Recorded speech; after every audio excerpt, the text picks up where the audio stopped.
सुप्रभात, नमस्कार छात्रों। हम लोग रूसी क्रांति के बारे में पढ़ रहे हैं। रूसी क्रांति क्यों हुई थी, क्या कारण था, उसके बारे में हमने पढ़ा है। आगे हम लोग इसी टॉपिक में पढ़ते हैं। रूस में उथल पुथल का समय। देखिए, कुछ समय ऐसा आया था जब रूस में उथल पुथल हुआ था। रूस में उथल पुथल का समय, या हम कह सकते हैं 1905 की क्रांति।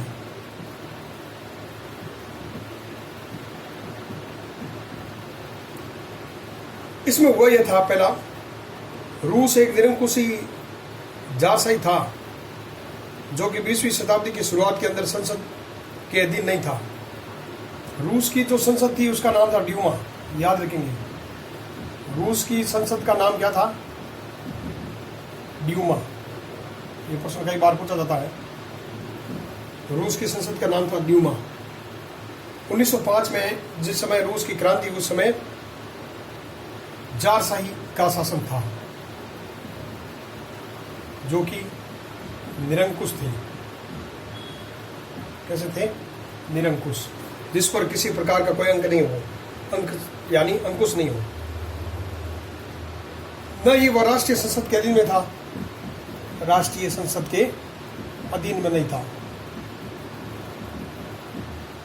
तो इस तरह से 1905 में ऐसी कई क्रांतियां हुई थी, जिसके कारण से इसमें क्या हुआ था। एक और मुख्य घटना थी, 1904 में मजदूरों ने हड़ताल कर दी थी।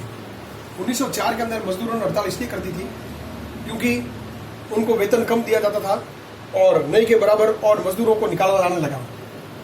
मजदूरों को निकाला जाने लगा, जिससे नाराज होकर मजदूरों ने हड़ताल कर दी और जरूरत के सामान की कीमत ज़्यादा बढ़ा दी। जो जो रोज आवश्यकता होती है उसकी कीमतें बढ़ा दी, जिसके कारण भी वे नाराज हुए। और इसी पादरी गोपान के नेतृत्व में मजदूरों का भी एक जुलूस विंटर पैलेस गया था। याद रखेंगे, मजदूरों के द्वारा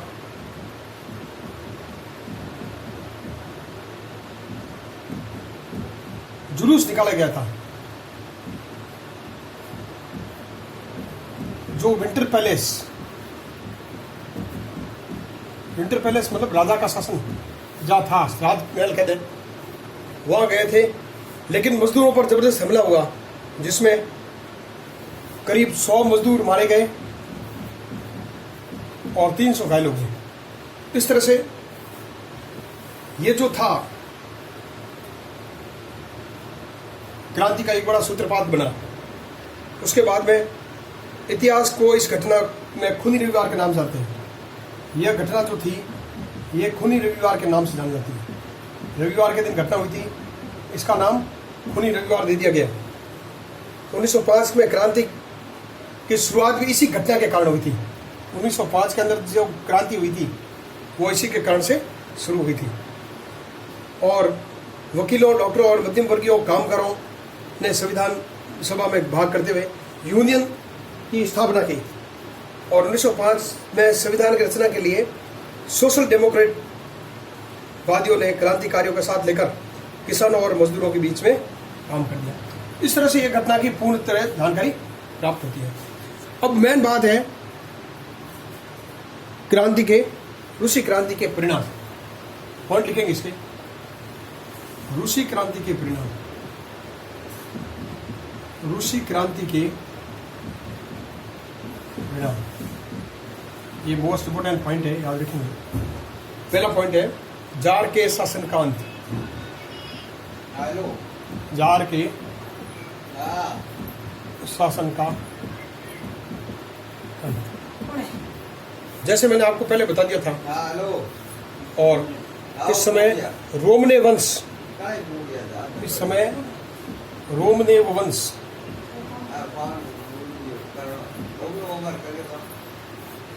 का भी युद्ध हुआ।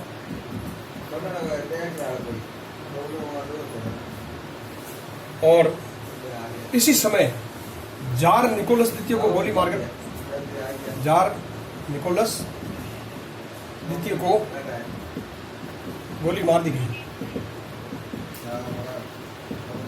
इस तरह से रूस में जारशाही का अंत हो गया। दूसरा है सर्वहारा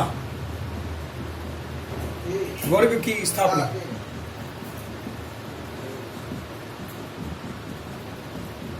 सर्वहारा यानी सभी प्रकार के वर्ग, जिसमें डॉक्टर, वकील, डेमोक्रेटिक, क्रांतिकारी, सब मिलकर उन्होंने एक वर्ग बनाया, जिसके कारण से ये क्रांति की। तीसरा है रूस का विश्व शक्ति में उदय। मेन पॉइंट है रूस का विश्व शक्ति में उदय। रूस ने इतना प्रोग्रेस कर लिया, या उन्होंने मिलकर सभी लोगों ने इतना काम किया कि रूस विश्व शक्ति का रूस में विश्व शक्ति का उदय हो गया और एक जाने माने देश के रूप में सामने आया। साम्यवाद का प्रसार पूरे विश्व के अंदर,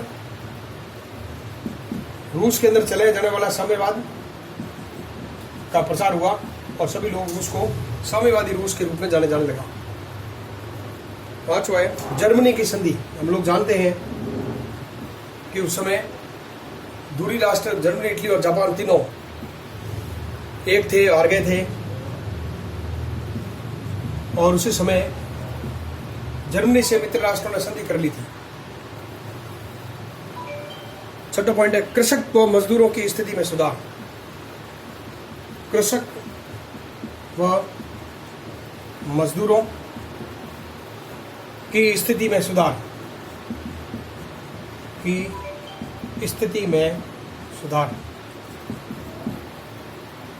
और लास्ट पॉइंट है सातवां, विश्व दो गुटों में बट गया था। अब एक बार पुनः सुनेंगे कि रूसी क्रांति के परिणाम क्या क्या निकले।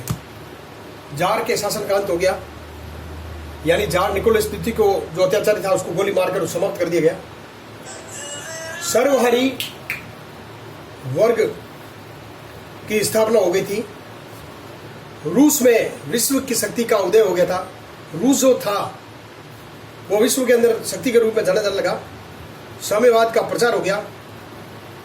जर्मनी से संधि कर ली गई। कृषक और मजदूरों की स्थिति में सुधार होने लगा जबरदस्त। इसके कारण से विकास हुआ और विश्व दो गुटों के अंदर, यानी एक साम्यवाद, दो गुट कौन कौन से थे? साम्यवाद व पूंजीपति। अब यहां पर साम्यवाद तो रूस हो गया और पूंजीपति अमेरिका हो गया।